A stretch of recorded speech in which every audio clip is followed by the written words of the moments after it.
So Moe Deloach, what's going on, brother? How you feeling today? I'm feeling good, man. Feeling good, man. Sunday, just out here, man. Just trying to stay safe, with the coronavirus going on. So just trying to stay safe, man. Yes, sir, for sure, man. Thank you for joining me today, man. And I'm gonna just run down kind of on a checklist or a list of some of your accomplishments, man, just to let the people know exactly who you are, man, and exactly what you've done, man. So first of all, you're a graduate of Norfolk State University. You're a pro basketball player in Europe for 10 years and just recently retired. Also the owner of Moe D's restaurant in Rocky Mount, North Carolina, and the founder of Motivation Foundation, man. That's quite a list of accomplishments, man. I don't know how you have time to do all of that, but I salute. Appreciate it, man. It's hard, but if it was easy, everyone would do it. For sure, bro. For sure, man. And so on this podcast, season 3, man, is all about entrepreneurship and kind of me reaching out to entrepreneurs that I kind of admire and look up to, man. And like I was telling you earlier, bro, you really laid a blueprint out for a lot of people in the city, man. And I think the biggest thing is that it seems like everything you do is for the people. Like everything you do is like based on the community, man. So can you explain that, like your love for your community? Well, it's just being that, if you're from Rocky Mount, Rocky Mount is a small town, think about 58,000 people. So, if you're doing well here, you get a lot of love in the city. So when I was coming up, playing high school, around the area, I was, one of the top elite players here. And, the city showed me a lot of love, and they kind of made sure that I was on the right track. So it's like, I told myself, if I was in a position to win, I was always going to come back home and try to help as much as possible. And, people are always thinking it's about money or donating money, but, it's more time than anything, reaching out to the youth. And that don't really cost a lot of money by giving your time or hosting camps or doing, collabing with other organizations and doing things to really impact the city. Like, I always had a saying, like, if your face not good in your hometown, it really shouldn't be good anywhere. Yeah, man, for sure, bro. I agree with that 1,000%. And I know the most recent thing I saw on Instagram that I thought was admirable, man, and respectful was you out here leading the protest and organizing the protest for the recent situations that we've been going through, man. So it's like you're front line for your people, ready to fight with them. Yeah, absolutely. And that being the tough situation, being a Black man, growing up, and especially in today's time. So, with the impact that I have on the city, I was like, I got to be on anything positive, for the city. People going to follow. If you're doing good things, people going to follow you. So, what I'm saying, you got to, keep your nose clean and just, be for the people. I'm always for the people. I'm always going to be for the people. I ended my career early, to come home and just help the city out in some type of way. Right, for sure, bro. And I see that main focus is like rebuilding Rocky Mount and supporting downtown. So, I see you throwing events, different things going on to help revitalize downtown. So that's something clearly that's big to you too. Yeah, just being that, you go to any city, like I played overseas in several cities. I went to school in Virginia. So you just seeing downtown is a place everyone hangs at in their city. That's from the USA, that's from Europe, everywhere. Like everyone says, I'm going downtown. So in Rocky Mount, that's the least place people are going. So it's like trying to reconnect people back to the downtown. It's like something that I think is going to happen and needs to happen because like, you just like, what y'all got going on tonight? Oh yeah, we're going downtown. Like, I just want people to say that, like whether it's my spot or whether it's other people's spots, but just hanging out downtown, a nightlife in the city would be something great. Right, man. And it's crazy, bro, because I hadn't had the chance to go to Moe D's yet. I hadn't been back home, but bro, every time I get on social media, after a basketball game, after anything, everybody is at your restaurant. Everybody, all the girls, all the fellas is just packed out, man. Yeah, and it's just something I'm trying to get going, you know what I'm saying? It's just like me just pushing it. I took a gamble on it. I'm like, me and my fam, like my dad and my uncle are my business partners. So it's like, we a different age bracket. I'm in my 30s and my uncle and my dad in their 60s. So imagine the gap of trying to do something. So I'm overseas. So they was here, running a restaurant, but it was doing okay. But it's like when I came home, I'm more of a people's person. So, with the bar vibes and, having people hear it, you know what I'm saying, in the afternoon and the evenings and at nighttime is what people wanted to do, because a lot of people don't like to go to clubs, and a lot of people just want to, have a nice drink and, just lay back and chill, sit at a bar, have some good food. Like, you know what I'm saying? That's the vibes I give off here in my spot. And then there's a lot of other spots that's coming. We're trying to connect and do different things. Like we recently did, or before the coronavirus, we did like a bar crawl, like, you know what I'm saying, different activities with downtown businesses, like just trying to get people downtown. Because I know once people come downtown, everyone downtown going to win. You know what I'm saying? So if you get hundreds downtown, they're going to hit my spot, this spot over here, because it's all walking distance. So that's the goal, and that's what we're trying to accomplish. I think it's going to happen too. Yeah, for sure, bro. So, like I said earlier, man, you spent 10 years overseas in Europe hooping, man. So what experiences did you learn from being overseas? Like what did you learn from that experience? Well, it just made me appreciate, unity. You know what I'm saying? Like, in some of the countries I was in, I maybe was the only Black person in the whole city. So it kind of made me comfortable being a Black man, being around other races, you know what I'm saying, and not feeling uncomfortable. That was the biggest key to me, is like, I can sit in a room with being the only, African American in the room and not feel uncomfortable. So that was the biggest thing I learned, being away. And it also taught me how to be independent, being there by yourself, and, you don't have moms, you don't have cousins, you don't have anybody to really, push you or motivate you to stay. So it was just my thing that pushed me more was I'm doing this for the city. I'm doing this for my family, and I want to be that person that, someone looks up to, like, yo, this dude played 10 years. He's been away 10 years. He came back home. So that always drove me, just having the experience, being able to say I got paid to play a sport that, everyone wanted to do. That's like a dream come true. I dreamed of going to the NBA, but it didn't happen. So, that was my plan B. And it just worked out perfectly, you know what I'm saying? Being able to, just travel the world. I got an education behind it, travel the world, chasing the basketball. Right. And I think it's dope too, bro, that every time you would come home, like, even though you were still playing overseas, every time you would come home, you would still connect with the youth by having basketball camps and making sure, like, you were helping the next generation move forward and progress. Yeah, that was a key to me too, because, me growing up, I didn't have a Moe Deloach, coming through the city that kind of like, had his foot out there with knowing what he was doing with the professional world. So, all the young kids today, like even to today, like I always reach out to them like, yo, y'all want to work out? Y'all want to hoop? What can I do to help? Because it's like, that's like what I owe them, you know what I'm saying? Like, that's the least I can do. Cost me no money. It ain't doing nothing. It's just more of, sharing my knowledge and my experience with the basketball world to, the next up and coming. Because, I want more people to come from the city, you know what I'm saying? Because I think the more the better. You know what I'm saying? The more people that's coming out of the city, the better it's going to be for the whole city. And then they're going to reach back out to the youth just like I did, you know what I'm saying? And I'm going to continue to do mine until the day I die. Just, continue to stay active and helping the youth out and helping them understand, the ins and the outs of the way of life. And, because I tell them all the time, I think they relate more to me because I actually came from the hood. I ain't one of the guys that's like, yo, I'm hood and blah, blah, blah, blah. I actually come from the hood, you know what I'm saying? I really kind of worked my way up, but my neighborhood took care of me also, you know what I'm saying? They made sure I ain't get in trouble. They made sure I went to school. They made sure I ain't, you know what I'm saying, was just straight. For sure, bro. So can you explain like exactly what the Motivation Foundation is and what inspired you to start that? Well, it was just, like motivating the foundation is more of like motivating our environment. That's what the MOE is for. You know what I'm saying? That's the motivation, is motivating our environment. And I really started it, you know what I'm saying? I had a homeboy in college, and I always just talk mad positive. He's like, yo, man, you always throwing motivation out here, bro. Like, you know what I'm saying? So that kind of motivation kind of stuck with me, you know what I'm saying? And then, it was just something, I was always doing stuff for the kids and, basketball camps and book bag giveaways. So my homeboy was like, bro, you need to start a nonprofit. You know what I'm saying? I didn't know what it was. You know what I'm saying? I was like, what is that? He was like, yo, it's really an organization that, you can get funds and, you can take it to the next level. And, it's only been active for a year. You know what I'm saying? So it's like, I'm still learning everything that is and the outs about it. But it's like, now I'm legit and I can really, really do more.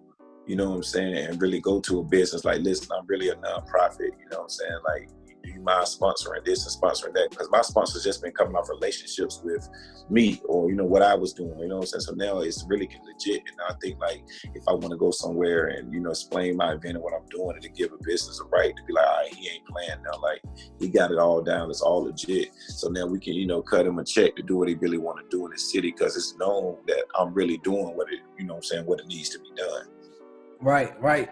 So have you always been like business minded, like had this kind of mindset, or was it, because I mean, like to make it to the next level in basketball, man, we already know you have to have that like consistency and like a different type of mind frame, different type of work ethic.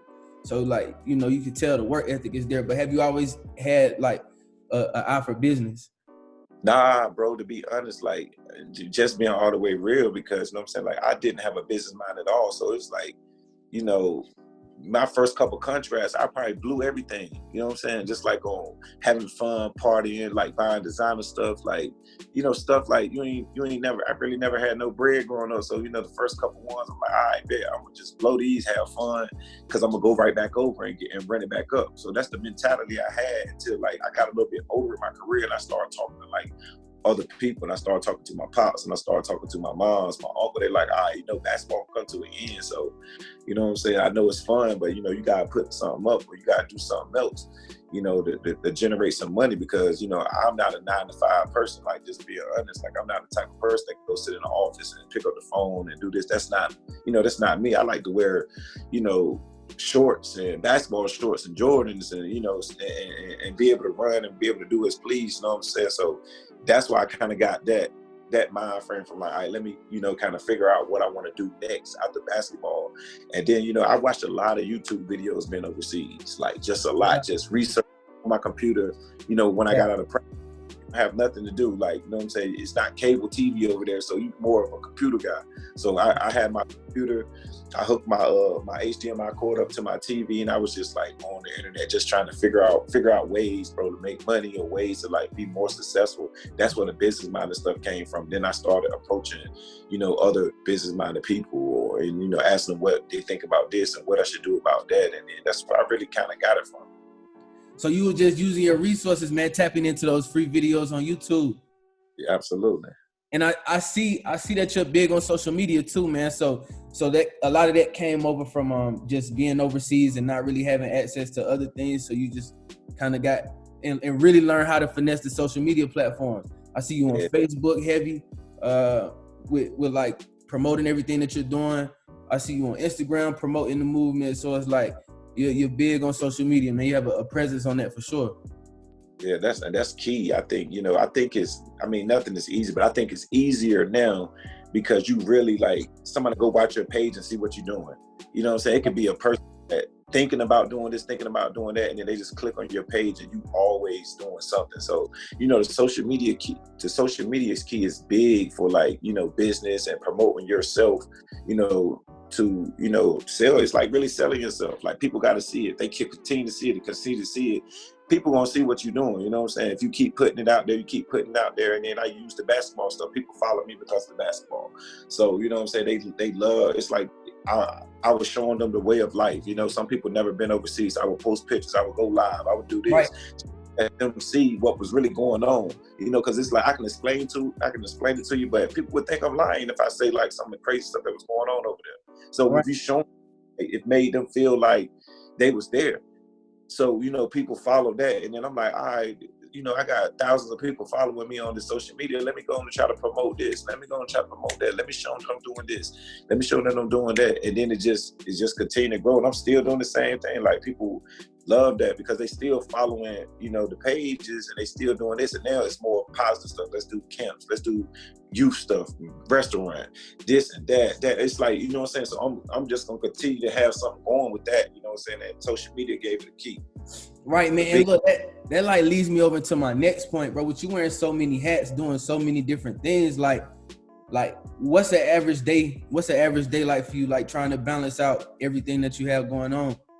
Yeah, well, it's more of me, like, you know, doing the restaurant, and I'm getting help with the restaurant. So, you know, I got my pops helping me on the restaurant. So I'm not 100% tied into this, you know what I'm saying? I'm more tied into my community work, in which to come on and kind of slow things down, you know what I'm saying? But or like I was training kids with basketball, I was, saying, I be doing my nonprofit, stuff, and restaurant, other positive things, trying to get into like the real estate thing right now too. So it's just like, I think staying busy for me is better because I don't really have any time to sit down and like, not do nothing. So I like to stay busy daily, to keep myself going.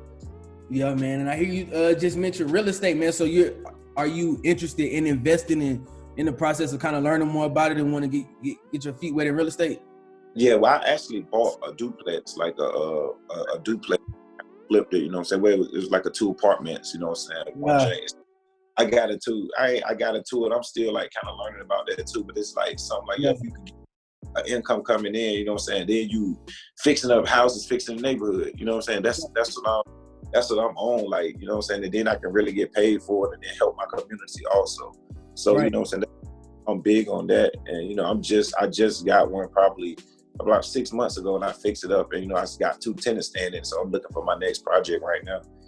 So I'm just trying to find different sources of income, bro. Like, just to get to it. That's a fact, brother. And how was that real estate process? Like, did you like it? You know what I'm saying? Can you see yourself becoming a real estate investor long term? What did you think about it? Yeah, I mean, it was cool. It was cool. I'm actually now like, looking up, more ways to, make some money with the real estate thing, because I have no knowledge of it. I'm big on like being knowledgeable of things you're doing. It was just one of them things like, somebody hit me up like, yo, you got to go check out this crib right here. It's such and such dollars. You can get such and such to fix it up and blah, blah, blah, blah. So it was one of those, you know what I'm saying? I got it. I'm like, all right, man, it's a couple more of these things out here that you can do like that. You know what I'm saying? And then, you helping your community because, you putting houses in these areas that, consider the hood. You know what I'm saying? And you're not going to tax them for, making affordable homes for people, and then you can actually say something is yours. So, leaving your legacy, you know what I'm saying? So that's what I'm big on. For sure, man. And that ownership, bro. That ownership is key too, man, like you said. But it seems like with everything you're doing, bro, basketball, Moe D's, real estate, your foundation, everything is kind of based around the team, man. And you talk about that community and, you know what I'm saying, your neighborhood lifting you up, your people lifting you up. So how important is it to you to build a good team? It's very important, man. You gotta have a great team and supporting cast behind you that's on the same wave you on, you know what I'm saying? Maybe even higher, you know what I'm saying? Like, they gotta set those goals. Like, you know what I'm saying? I don't want to be like the smartest person in my crew, or, you know what I'm saying? I want to have this crew that, if I'm doing right, they're gonna tell me, yo, you right. If I'm doing wrong, they're gonna tell me, yo, you doing wrong. You know what I'm saying? You don't want to have a whole bunch of yes men on your team, because, you know what I'm saying, that's not good, you know what I'm saying? So, with my goals, like, I don't want to stay content, so I need to be around people that got higher goals than me, so I can look at them like to motivate me, not for competition, but it's like, all right, he getting to it, she getting to it, so now I need to get to it even more. You know what I'm saying? I don't want to be the highest one in my chain. I need to be like the lowest for real. You know what I'm saying? So it can push me, push me to keep going. It's like with the basketball world, like, you know what I'm saying? It could be you working out with somebody, that person gonna push you instead of you doing it by yourself. You ain't gonna go as hard. Like, you know what I'm saying? You got somebody that pushing you, grinding with you, stuff like that. It's gonna make you want it even more. And that's with the friends and your team. Like, your team got to push you. You know what I'm saying? So you can go even harder and not be content with what you're making, like, you know what I'm saying, what you're doing, or, you know what I'm saying, it's always, let's do more. Right, for sure, brother. And I heard you make earlier in the interview, man, I heard you make a reference to, you liking to have freedom and liking to wear what you want to wear and kind of do what you want to do, man. So what is like one of your favorite things about being an entrepreneur?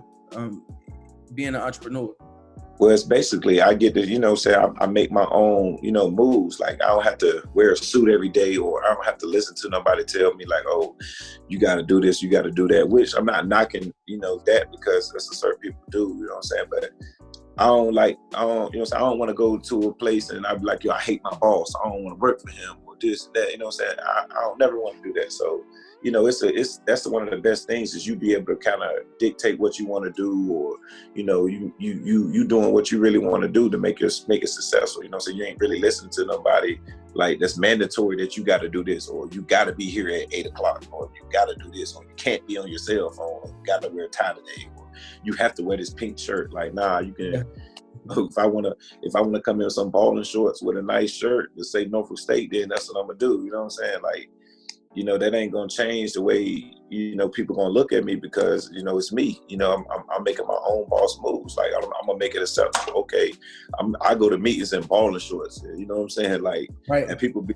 I mean, that's just me. I can, I go into suits if it's important, but I want to be. I don't want to be fake. So I'm not gonna throw on no shirt and tie to try to sell you a dream when I'm gonna just go in there with my balling shorts on. I'm gonna tell you like it is. Like, look, like this is what I'm doing. This I'm doing. My values, my work speaks for itself. I'm not gonna come in here and be fake and throw on a suit and a tie just to try to be fake. You know what I'm saying? So I'm gonna be real with it. I'm gonna go in there like I want to go and sell myself. Right, brother. Right. And man, I like to kind of let people know the real side. So like the positive and the negative side of being an entrepreneur. So you said earlier when you were younger, when you first went overseas, got your first few checks, you blew the first few.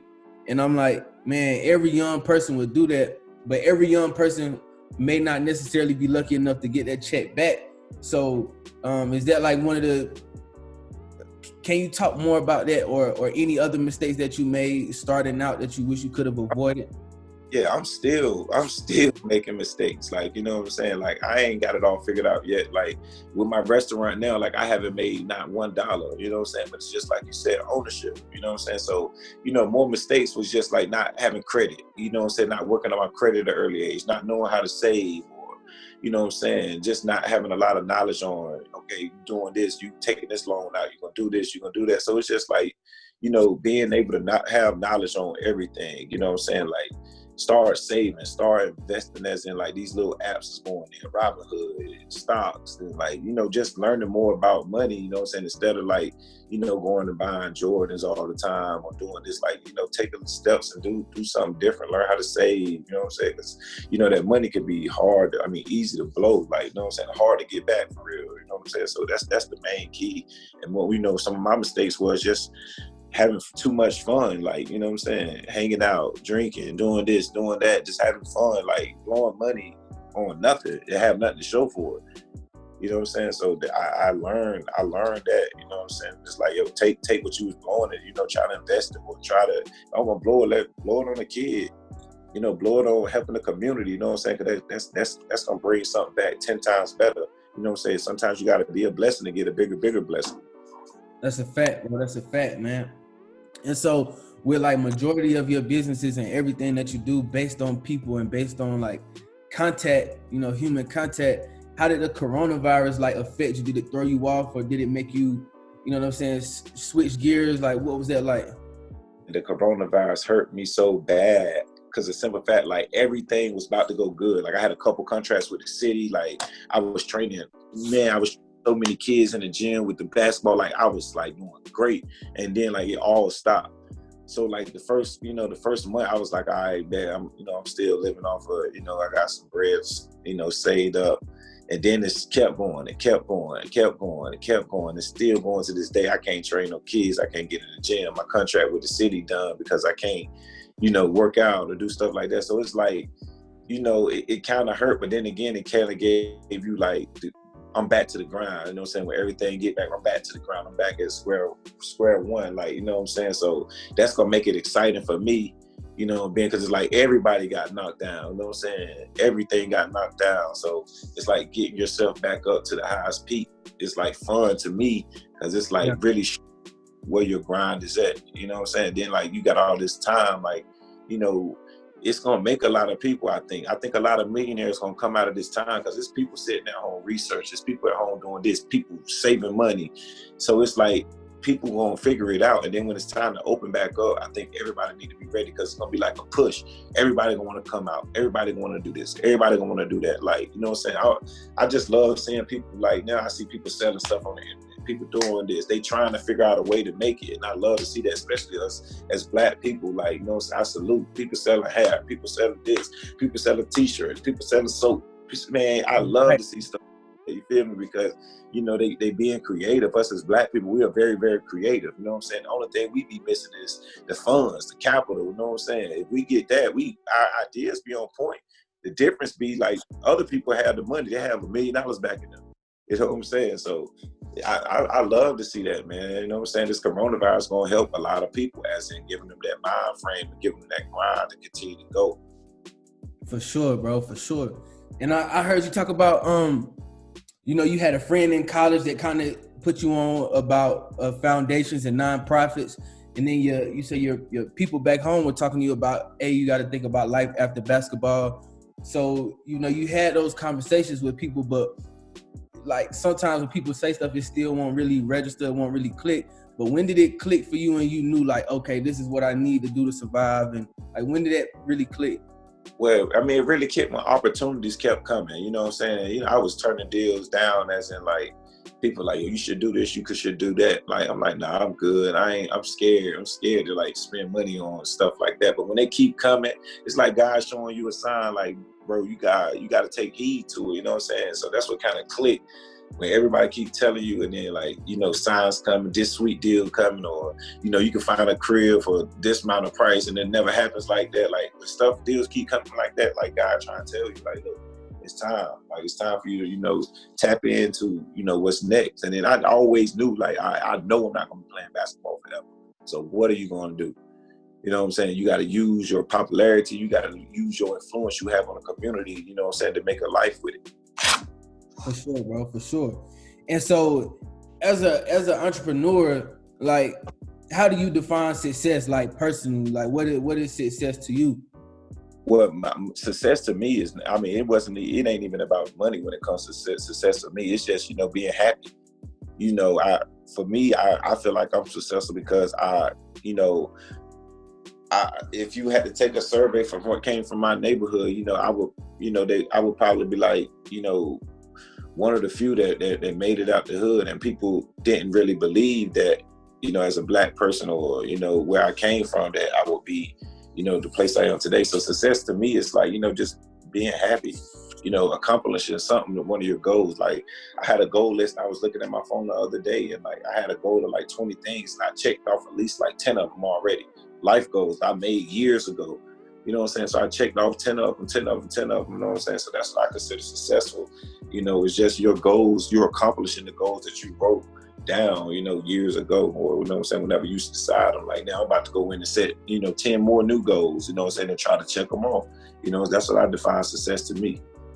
For sure, bro. And so how do you want people to remember you and your companies and your organizations and your business that you started? Like, what legacy do you want to leave? How do you want the people to remember you? Well, just as a good person first, like, you know what I'm saying, being a good dude, you know, stand-up guy, and you know what I'm saying, more of a person people can approach. Like, I think that's big, you know. I never acted in Hollywood, you know what I'm saying? I always came back home. I was always active in the community. Like, I would be walking down the street, running down the street. Like, I ain't about to be on no, like, Hollywood type stuff, you know what I'm saying? If a person see me speak, I'm speaking. That people call me to their home to talk to their kids. If I can do it, I'm doing it. Like, I'm doing whatever I can, you know, and that's what big with me. My legacy, just being a good person. I want to be remembered like, yo, he was a good dude.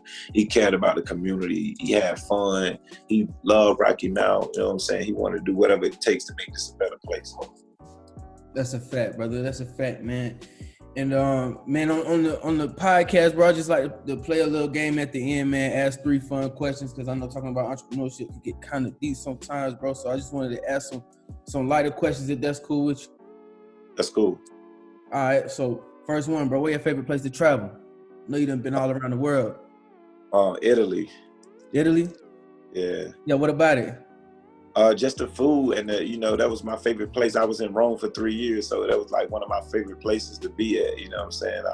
Hopefully I'll be going back when everything is over, but I love to travel there, man. You know what I'm saying? The pasta, the hospitality, you know, it was just fun, man. I love that place. For sure. What song explains your life the most? Ooh. I would have to say, on the Christian side, that Marvin Sapp, Never Would I Made It. That's one of my favorites. You know what I'm saying? Yeah, it's just, you know, just a deep song, and explains the life. Like, you know what I'm saying? Without God, you know what I'm saying? You wouldn't have made it out here. You know what I'm saying? That's a fact, bro. The last question. What's an amazing thing that you did that no one was around to see? Oh man. I think recently, I think one of the amazing things that happened, like, you know what I'm saying? To me, it might be like little light, slight, but you know, I was here at my restaurant. Guy in a wheelchair pulled up, like he was like, man, I ain't ate in 3 days, bro. Like I went back in my kitchen, bro. I don't even cook. I went back there in my kitchen, turned the fryers on, bro, and I cooked my man a whole meal, bro. I don't even know how good it was. He sat in my restaurant with me and him. I was closed. He sat in here, he ate, enjoyed himself, gave him a couple dollars, you know what I'm saying? That was like one of the most amazing things I think I did, to see somebody, see a smile on a person's face, like, you know what I'm saying? I get to feed him, and, you know what I'm saying, throw him a few dollars, and he was actually in a wheelchair, you know what I'm saying? And I was shook at first, but you know what I'm saying, I did it, you know what I'm saying? That was one of the amazing things to me, and didn't nobody know. I never told nobody, you know what I'm saying? Just the first person. That's real though, man. And it's like a constant theme throughout this whole interview, man. It's just like the constant theme throughout the conversation is you just giving back to the people. You touching the people and helping the people, man. So that's how I know whatever you touch is gonna be big. Like it's gonna be blessed because you got the people in mind first. Yeah, that's what it's about. That's what life is about, man. Helping others, man. Being a blessing so you can get that bigger blessing. That's a fact, bro. Thank you for joining us today and sitting down with me, bro. Can you let the people know how they can find you on social media or the internet? You can find me on Facebook. I probably can't accept no more friends, but you can follow my page, Moe Deloach. That's on Moe, and then Deloach, Deloach. And on Instagram also, you can follow me on Instagram, Moe Deloach. You know, so I'm heavy up there. And you know what I'm saying, that's what you can find me at. You know, make sure you check out Moe D's if you're in the Rocky Mount area, 123 South Church Street. You know what I'm saying? I'll be around. Just come holler at me. Man, hey, thanks again, brother. Have a good one. I appreciate you. Yes, sir.